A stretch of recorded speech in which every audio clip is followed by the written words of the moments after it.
जय जिनेन्द्र। आज हम सबको जिन सहस्त्रनाम जी के 9वें अध्याय के प्रथम 2 पद्य पढ़ने हैं। तो आइए शुरू करते हैं।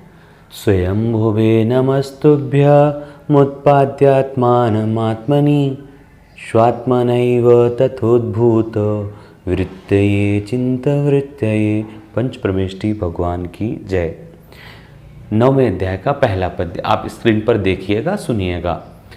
त्रिकालदर्शी लोकेशो, त्रिकालदर्शी लोकेशो लोकधाता दृढव्रतः, लोकधाता दृढव्रतः सर्वलोकातिगः पूज्यः, सर्वलोकातिगः पूज्यः सर्वलोकैकसारथिः, सर्वलोकैकसारथिः। एक बार मैं पुनः पढ़ता हूँ। त्रिकालदर्शी लोकेशो, त्रिकालदर्शी लोकेशो लोकधातः दृढव्रतः सर्वलोकातिगः पूज्यः सर्वलोकैकसारथिः। कौन कौन से नाम हैं ये देखते हैं। सबसे पहला नाम त्रिकालदर्शी, फिर लोकेशः, ओ की मात्रा विसर्ग बनेगी, फिर लोकधाता, फिर दृढव्रतः, फिर सर्वलोकातिगः, फिर पूज्यः, फिर सर्वलोकैकसारथी। ये तो प्रथम लाइन में 1 2 3 4 नाम हैं, द्वितीय लाइन में 3 नाम हैं। पहले नाम का अर्थ देखते हैं। त्रिकालदर्शी, बड़ा सरल नाम है, दिख रहे हैं। भगवान सर्वज्ञ होते हैं और भूतकाल, भविष्यकाल, वर्तमान तीनों काल की बात को एक समय में जानते हैं, इसलिए त्रिकालदर्शी कहा। द्वितीय नाम है लोकेशः। इसमें 2 शब्द हैं, लोक धन ईस। लोक मतलब तीनों लोक और ईस मतलब स्वामी, तो तीनों लोकों के स्वामी होने के कारण से लोकेश आपका नाम है। फिर नाम आया लोकधाता। लोक इसमें आप स्पष्ट समझ रहे हैं, धाता का मतलब होता है सृष्टा या निर्माण करता। इन तीनों लोकों में के आप निर्माण करता हैं, सृष्टा हैं, पालक हैं, क्योंकि तीनों लोक को आप सबसे उम्दा, सबसे श्रेष्ठ और हित का उपदेश देते हैं, अतः आपको धाता कहा, सृष्टा कहा, लोकधाता। अगला नाम आया दृढव्रतः।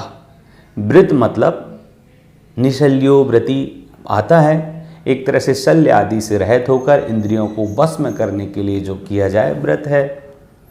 और आप जो व्रत धारण करते हैं वो दृढ़ होते हैं, डिटरमाइंड होते हैं। हमारे व्रत तो फिर भी चूक जाए, उनमें दोष लग जाता है, पर जो नियम आप पालन करते हैं, जो दीक्षा आप लेते हैं वो छूटती नहीं है, उसी भाव से मोक्ष जाते हैं। जो व्रत लेते हैं वो फिर अपना लक्ष्य पूरा करके ही संपन्न होते हैं, तो दृढव्रतः कहा। हम और आपको सोचना होगा कि हम कोई लक्ष्य निर्धारित करें और हम कुछ करें, तो जैसे भगवान का नाम दृढव्रतः है तो हम भी बिल्कुल दृढ़ हों, उसको पालन करना ही है, चाहे कितनी ही विपत्ति क्यों ना आ जाए। जैसे आपने वो कहानी सुनी होगी सेठ जी वाली की, सेठ जी नियम लेके जाप देने बैठते हैं और दीपक जला लेते हैं। नियम रहता है कि जब दीपक बुझेगा तो हम जाप देना समाप्त कर देंगे, रोक देंगे, पर सेठानी जी आती हैं और सोचती हैं कि दीपक बुझने वाला है, और वो बार बार जला के चली जाती हैं और सोचती हैं सेठ जी का अच्छा मन लगा है। तो नियम के कारण से सेठ जी उठते नहीं हैं और अच्छी भावना के कारण सेठानी जी तेल डालती रहती हैं, दीपक जलता रहता है, ये उठते नहीं हैं और अंत में सेठ जी का मरण प्राप्त होता है और अच्छी भावना से मरते हैं, भगवान की भक्ति करते हुए मरते हैं, तो स्वर्ग उनको मिलता है। यही मेरा कहना है कि दृढ़ होना पड़ेगा, क्योंकि परीक्षा होती है। आगे का नाम है सर्वलोकातिगः। ये पूरा एक नाम है, सर्वलोक और अति धन गह, 4 शब्द, सर्वलोक, अति और गह। तो सर्वलोक मतलब तीनों लोक, अति मतलब एक तरह से अतिक्रमण करना, और गह मतलब जाना। जैसे आपने देखा होगा अतिक्रमण शब्द बहुत प्रसिद्ध है कि किसी लाइन से या किसी सीमा से कोई पार जाए तो अतिक्रमण हो जाता है, बिल्कुल सीमा पे खड़ा हो तो भी बोलते अतिक्रमण में आ गए। तो भगवान जो हैं, जब उनको 8 कर्मों का नाश हो जाता है तो वो तीनों लोकों के अग्रभाग में विराजमान हो जाते हैं, लोक का अतिक्रमण कर लेते हैं। मतलब लोक में वही रहता है जिसके 8 कर्म रहते हैं, जिसके लिए शरीर होता है, पर भगवान के तो अब ना शरीर है ना 8 कर्म है, अर्थात लोक को उन्होंने अतिक्रम कर दिया है, वो पार कर लिया है लोक को उन्होंने, इसलिए सर्वलोकातिगः होगा। फिर पूज्यः, पूज्यानाम, पूजानाम योग्यः या पूजा यही नियुक्तः ऐसा भी कह देते हैं कई बार। इसका मतलब है जो पूज्य हैं, जिनकी पूजा की जा सके वो पूज्य। फिर अंतिम नाम इस श्लोक में आया सर्वलोकैक सारथी। इसमें भी 4 शब्द हैं। सर्वलोक एक सारथी, सभी लोकों के केवल एक सारथी हैं। सारथी मतलब जो मार्ग दिखाता है, आपको ले जाता है। तो आप पूरी दुनिया के जो लोग हैं उन सब के आप सारथी हैं, क्योंकि आप मार्ग दिखाते हैं। कितना प्यारे प्यारे नाम है इस श्लोक में। आइए द्वितीय पद देखते हैं, एक एक नाम इसका स्पष्ट हो गया है।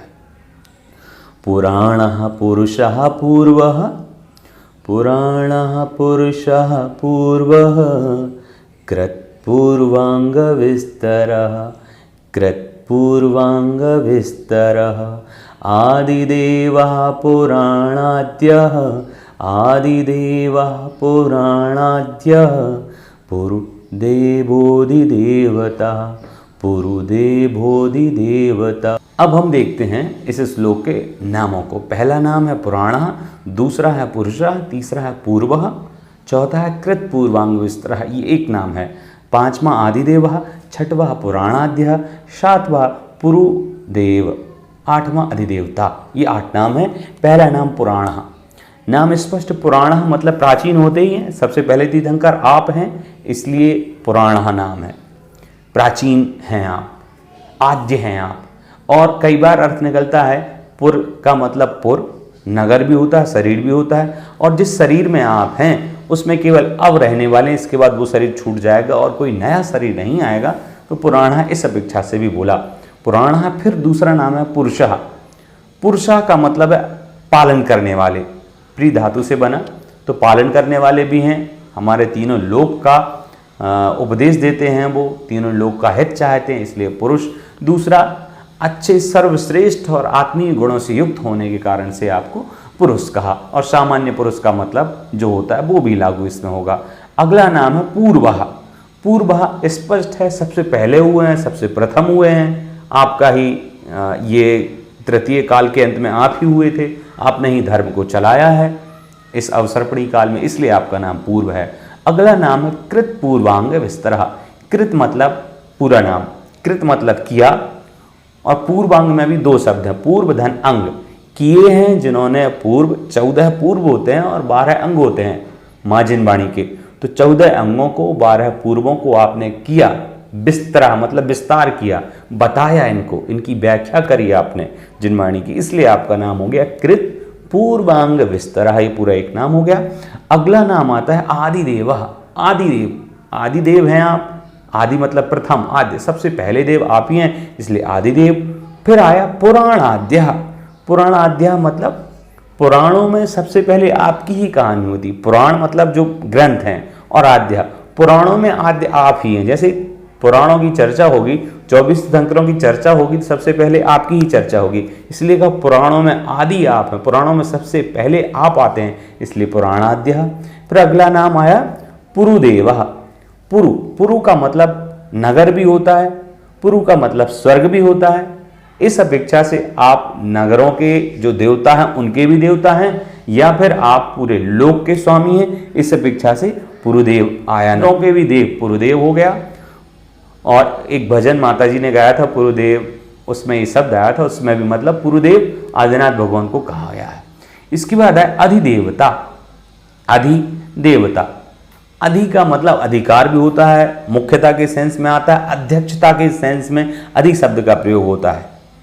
अधि अक्ष अध्यक्ष, यहाँ पर भी देवताओं के भी अधि मतलब स्वामी है, या देवताओं पर भी आपका अधिकार है, आपका सब पे अधिकार है, आप सबके स्वामी हैं, इसलिए आपका नाम अधिदेवता हुआ। तो कुल इस श्लोक में हमने 8 नाम देखे। आशा है आपको 8 नाम समझ आए होंगे।